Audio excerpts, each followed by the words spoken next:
the raffles later this afternoon.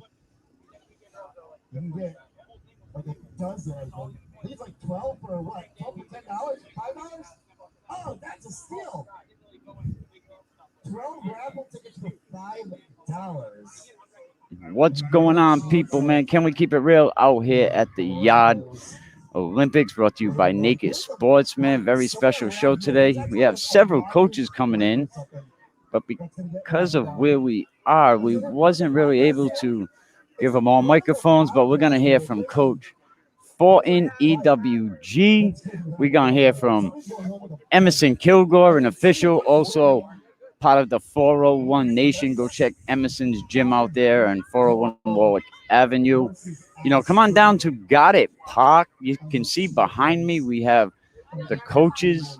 Cliff Fortin, Ponagansett head coach. That's right, I said Ponagansett head coach. Yes, he is the head coach over there in Ponagansett, but we'll be right back. We'll get everything ready, and we'll get the coaches sat down in here. But definitely get out here.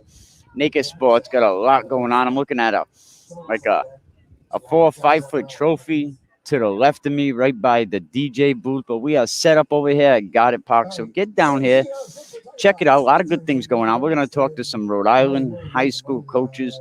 Cliff Fortin, Coach Cook is in the house. Coach Gary Goodhart, Super Bowl winning coach over there in Division III. So we're going to sit down, chop it up with them. We'll probably be passing the headset back and forth, but we'll be right back. We'll get these guys sit down. So share the stream while you're at it.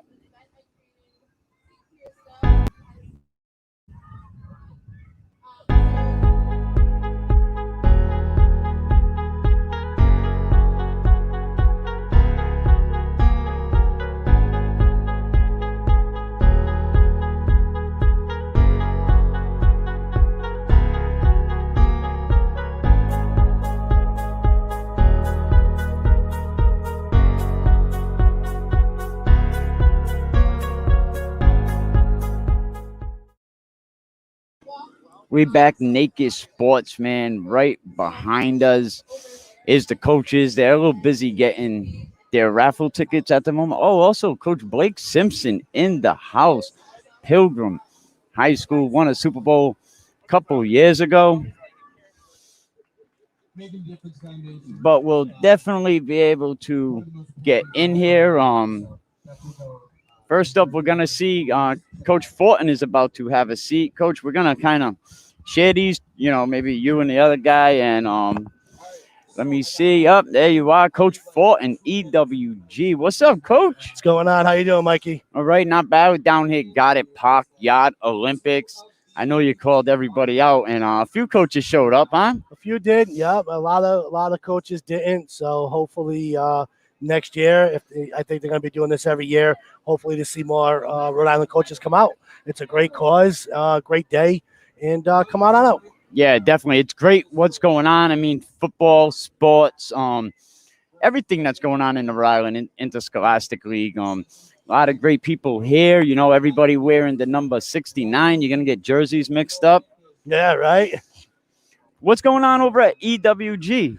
We just had our first week of summer conditioning. Presently surprised to see how many kids came out. We're looking to, see what we can do, how we can build from last year. We made the playoffs for the first time in a long time. It's my third year coming as a head coach. And I just want to see competition. You and I have talked plenty of times. I'm all about seeing these kids compete. So I'm very excited. A lot of new faces. We graduated 14 seniors last year. So I'm definitely excited to see what we have, and can't wait to get out there. That's right. Let's wave to our friendly police officer over here at Got It Park doing their thing. A lot of people out here. Later on, I'm sure you'll see the footage, but you got people playing bottle bash, cornhole, a little bit different from your average what's going on the football field for practices. Yeah. Sometimes it's not always about football. Sometimes it's about giving back to the community, giving back to a good cause. So I'm more than happy to come out here and give back a little bit. That's what sometimes what football really brings out the best in people. This is a great atmosphere. It was a great cause, and I'm glad that EWG Prout was part of it. Yeah, definitely. Now you're still co-oping. We're starting to see a lot more co-ops. We have North Smithfield, Mount St. Charles, and I think Central Falls this year is co-oping with Blackstone Valley Prep. So we'll have to see how that turns out. Football's a little different these days. A lot of kids are interested, but to get them out, it's very difficult. The kids need to put down the cell phones, get outside the house, run around with some friends, especially during the summer conditioning stuff. That's where you'll know if you like football, not like football. So I tell everybody, come out, see if you like it. If you don't like it, if it's not for you, at least that you tried it.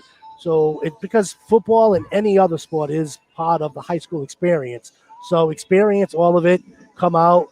Doesn't matter what team you are. It doesn't matter if you're down at Pilgrim, Coventry, Providence, Exeter, West Greenwich. Go out there. Do yourself a favor. Go out there.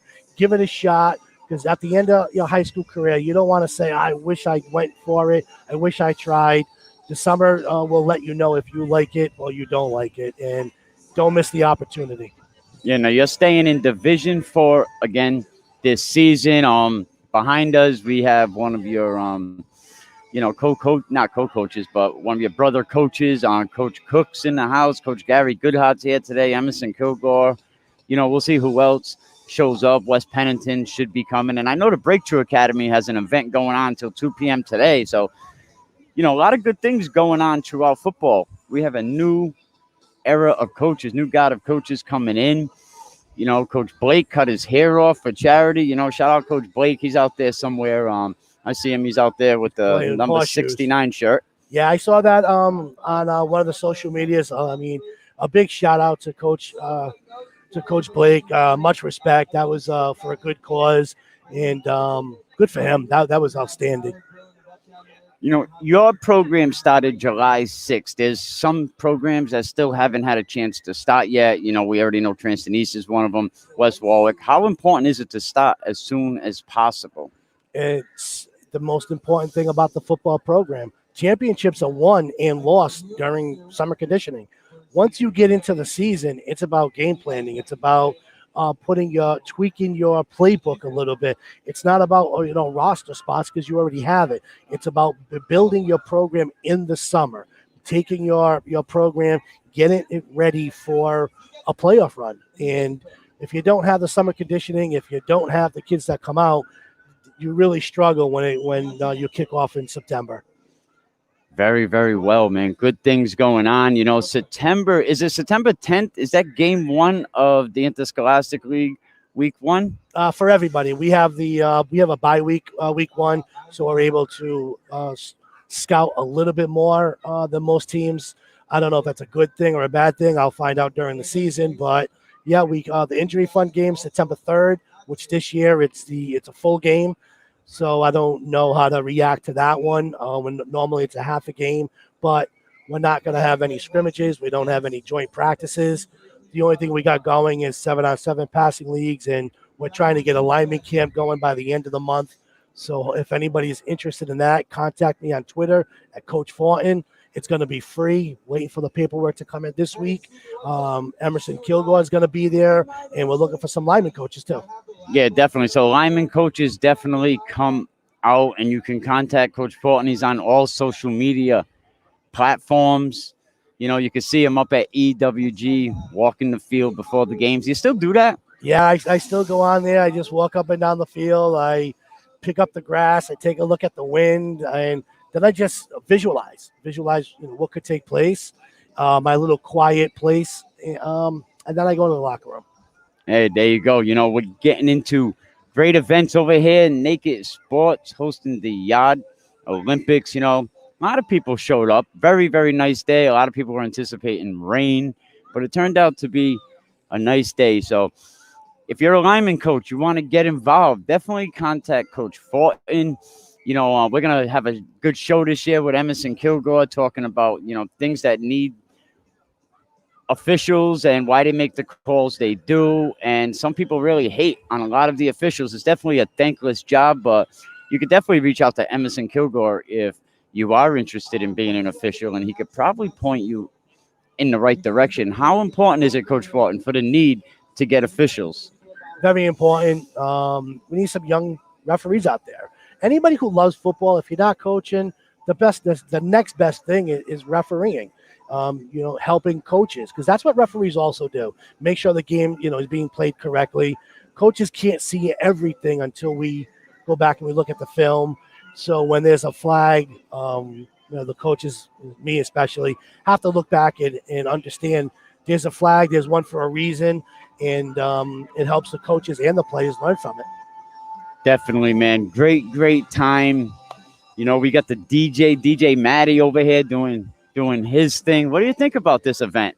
I think it's great. It was a perfect day to do it. It's not too hot, it's not too cold.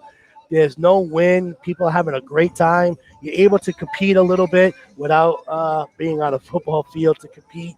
And the most important thing is it's for a good cause. So again, football. One thing about the programs, all of them, is we're more interested in giving back to the community and helping out any way that we can. So when we hear things like this, best believe Exeter West Greenwich proud. We're going to be there, so supporting and giving back. And I want to throw a big shout out to the Patch. I seen EWG has a reporter from the Patch that's going to cover EWG Prout Co-op football. Yes, so it's the first time that we're going to have our own coverage.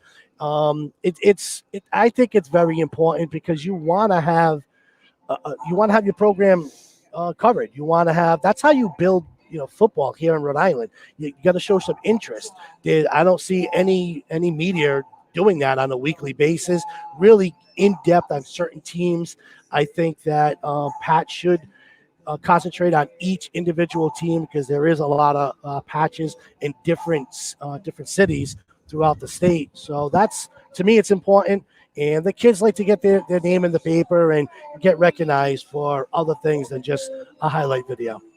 Excellent. That's what's going on, and we need some camaraderie and, all the stick together in sports. There's a lot of hating going on, people pointing fingers at each other, and we are never going to grow as a community. To some of us, it's more about the almighty dollar. Some of us are trying to grow Rhode Island football as a whole because we have Quiddy Pay. We have the kid from EG, the Cooney kid. We have the kid from North Providence that went to the NFL this year. So we have great things happening, and as we're fighting and bickering each other, and it's just not helping it's holding us back.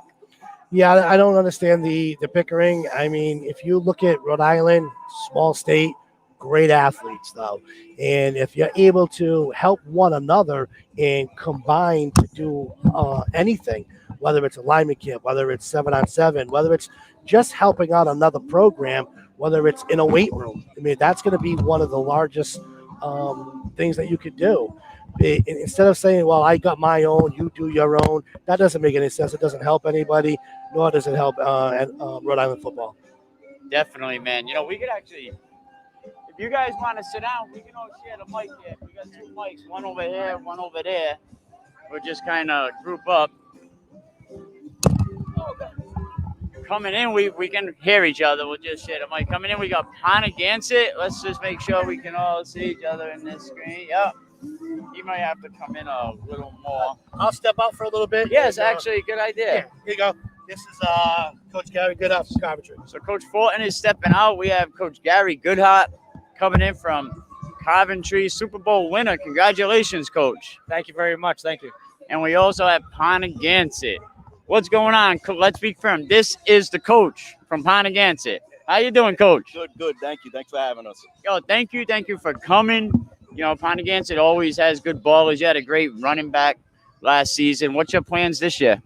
Yeah, try and do about the same as we did last year. Feed our horse. That's right. You definitely some good competitors in Division 4. Coach Fulton, Situate, yourself. Now Narragansett went down to Division 3. What do you think about the division you're in? I think for a small school in that small division that we're in, all the teams are competitive because we don't have, the 400 boys to pick from. You know, everyone's kind of in the same boat. And Cliff and I, we had a couple battles last year. Probably the best games we had was our first game coming off this big COVID year. And Division 4 is fun because we don't have a ton of depth. You know what? I got to say, that first game of the season, where'd you go, guys? Go like double overtime, back to back. There was a crazy fumble at the end of the game. I said it. Fans are saying it.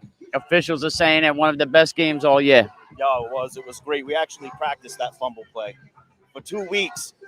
And make sure and tell Cliff that was the plan. Oh, we will. We definitely will. Now, Coach Gary Goodhart, man, Super Bowl, first year head coach. You come from out of the state, so you're an outsider coming in. How was your experience taking over Coventry?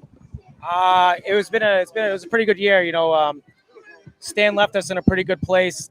Coach Dunbar, he left to go down to Wesley, but you know, he left us in a pretty good spot. And the kids we have, we're just really fortunate to have guys that are willing to put in all the work and put the work in school. We got super smart kids, and having those kids work hard in school, I think reflects for how hard they work on the field too. Now, where's Coventry going forward now? You lose Will Turner, you know, great quarterback. I knew Will a few years. You lose Gavin.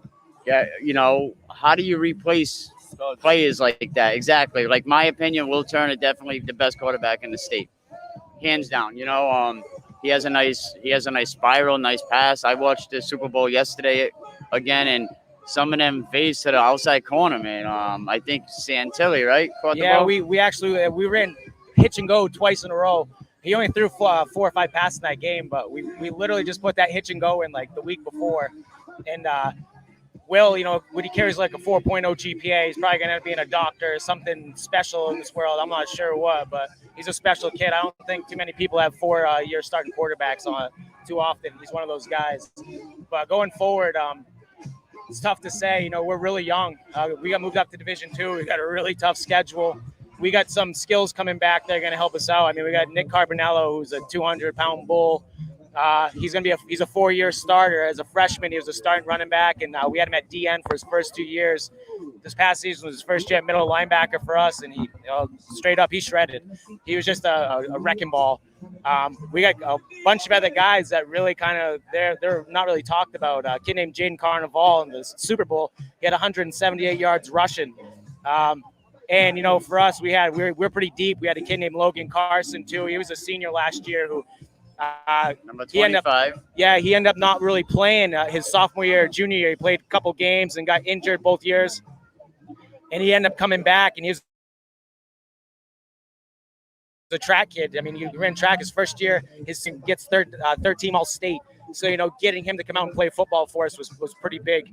The lineman, Richard Bernard, he's a big, strong kid, and you know, one of the better golfers in the state. A really good athlete for 290 pounds. You just don't really see kids that can move like that, and just an all-around good athlete. I mean, we had a good group of kids, and Alex Santilli, you know, he only got to play in 4 games, but in every game he had 2 touchdowns, be it a rushing touchdown or receiving touchdown.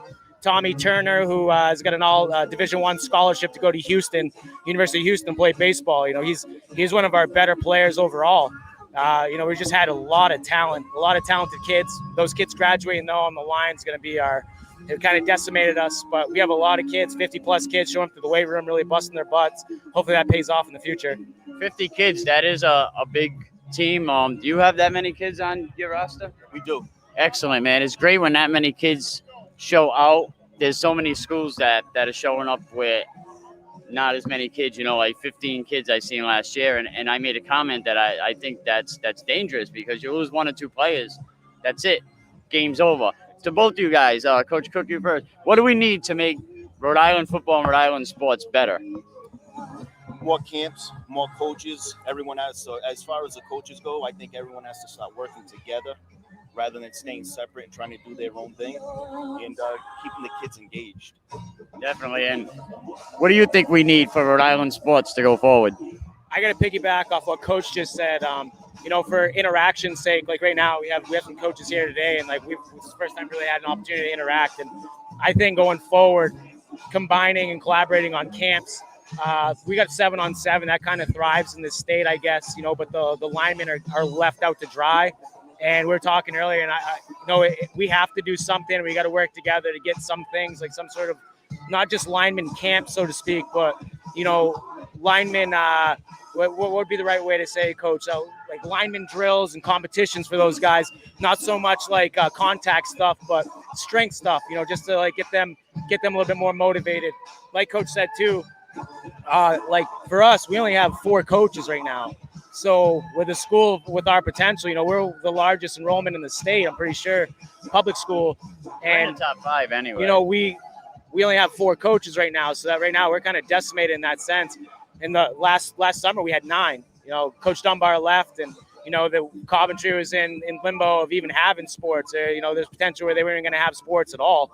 And we come back, and now we just had a season. We literally kind of had a skeleton crew of coaches, but we did a pretty dang good job, I think, together.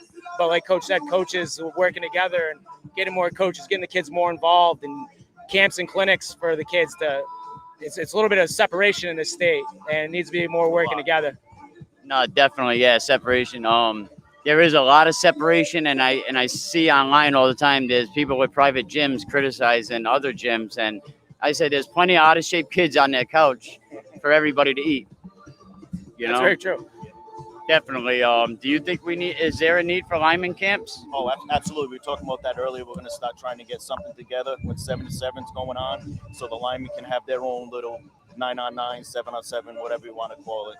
Yeah, because what Trent University had going on a couple seasons ago, I think it was really good. It worked out great, but it needed to continue and really take a step up. But COVID came and everything really got screwed up. So I'm glad you guys have more continuity. I'm glad you guys had a chance to meet. I was saying if I get more coaches to show up here than them league meetings, the coaches meetings, they better give me a job over there at the Interscholastic League. You know what I mean? What do you guys think of the All-State selection, Coach Cook? I think this year it was a tough year to pick All-State. Even all division with 4 games, 5 games. Some teams only play 2 games, so obviously their kids are going to be, kind of left out in the dark. I think everyone should get together and coaches should be called. And who do you think is the best players in your division? And we should start with that. Definitely, Coach Fulton.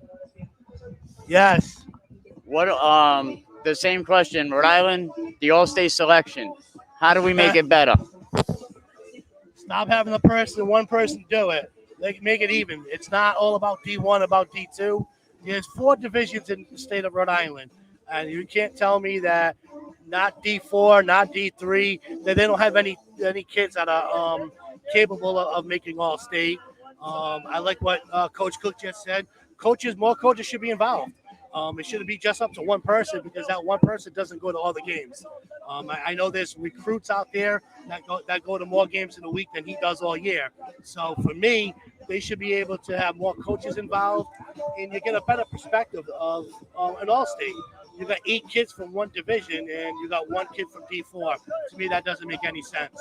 Now, Coach Goodhart, the same question goes to you. You had Nick Campanello, first Coventry player, I want to say, in 17 years that went. What do you think we need to do, coming from a state that football is taken really seriously? From the state I come from the state of Maine, what they do is all the coaches are provided a sheet, and each coach is allowed to pick their own kids, and then they get 4 spots. And then that same sheet is put into a huge spreadsheet, and all the coaches through the whole state get to go, and they get to pick who they think, because as coaches, like specifically in Division 3 for us, because that's where we got put in, we got to see a lot of games, got to see everybody in our division. So, like, for instance, Samuel Badu is a great player. I mean, he deserves to be in there. Marcus Buchanan is the best wide receiver in the state in my eyes. I mean, 6'3", jumps to the roof. So that's great, that those guys got picked. But every damn division should have, and coach should have the right to pick their kids, and then go through a spreadsheet and pick and put who they think should be put in divisions or in each team, be it team 1, team 2. But that's how it is in Maine. They get to pick, each coach. But like you just said, like, we were pretty fortunate. We had 3 kids. We got 2 on second team and 1 on first team. And my 4 years with Coventry, that was the first time we even had anybody even put up there. So I mean, it's kind of a big deal for us. But I mean, I think every division deserves to have guys put up there. It's not just the LaSalle Henrican show. Definitely, definitely having a great time down here. Speaking that, he mentioned RLR Enterprise.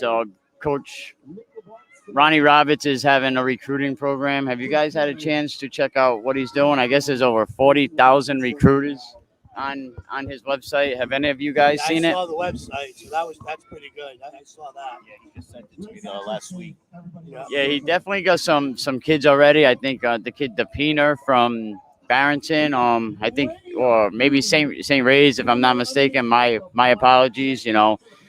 I think as for streaming services and as a whole, what Fans Only is doing, what Naked Sports is doing, what my podcast is doing, like, we're definitely moving forward in Rhode Island sports. You agree, Coach Fulton? I agree. I think it's a great thing also because you have grandparents who don't get out, or you have aunts and uncles, families, friends of families that don't live in the state of Rhode Island that are not going to come down for a high school game. Now they have an opportunity to see their niece, their nephew, their cousin, or a friend of the family that grew up and saw the kid growing up, an opportunity to watch them play football or any other sport. So it's something new, something challenging, but I like what I see so far, and I hope it continues to grow. Excellent, man. While our great official walks over here, Emerson Kilgore, shout out to Emerson Kilgore. We'll get on this about officiating, and then we'll fill them in. How much of a need? We'll start with Coach Fulton. Do we have that? Do we need officials? Well, like we said before, I mean, we have a lot of referees that are a little older than I am, I would say. We need some young blood to get in there, another set of eyes, another philosophy of the game. To see what goes on in football, it's getting faster. These kids are getting bigger. They're, like I just said, they're getting faster. So more eyes that are on the football field, the better it is.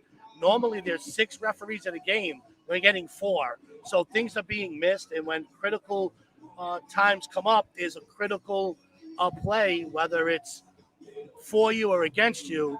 Coach Cook and I were fortunate to have a football game that went that way, and I still say it's the best game in the state.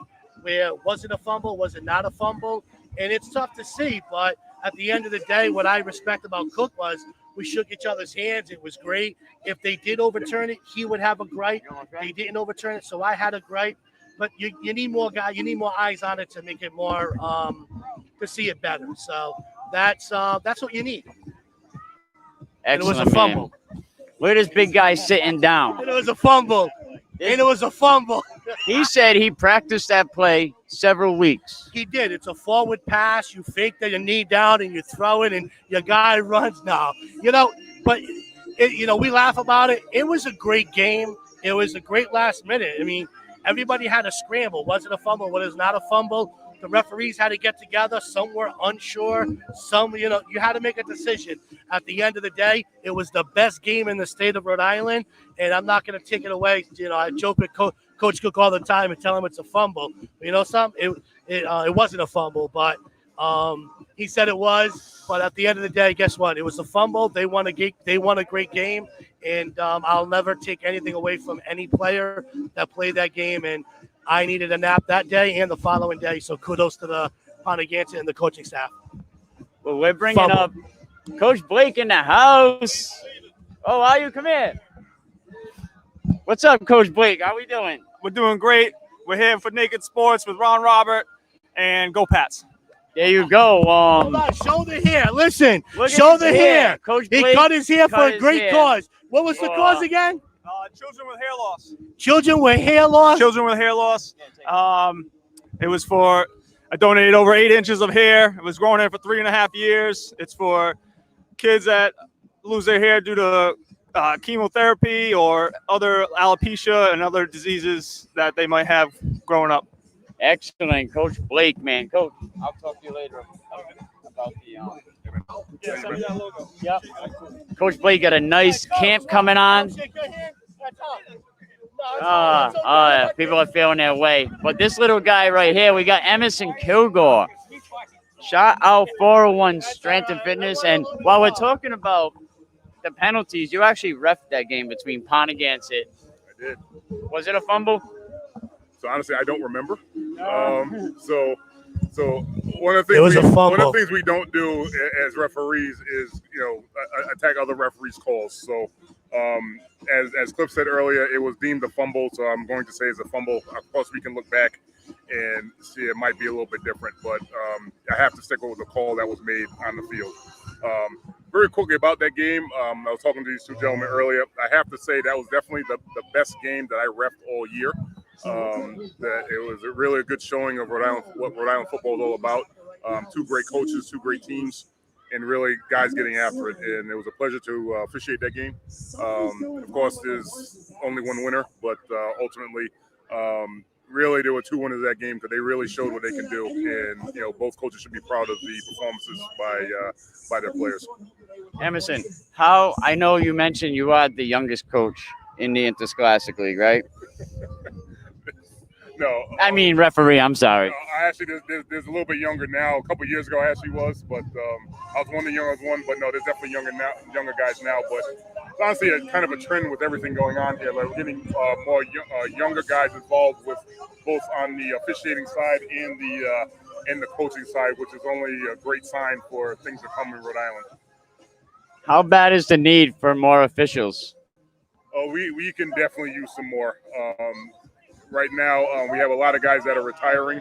They've been at it for a very long time since I was in high school. A lot of guys like Emerson, I remember you at Pilgrim and this game and that game. So a lot of those guys are starting to age out, which honestly that's just a natural progression of things. So we are definitely in need of people that are interested in officiating.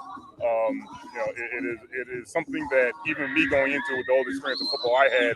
Me going in thinking, okay, I know this game. You think you know this game until you're official. There's definitely, as all these coaches says, there's three phases of this game.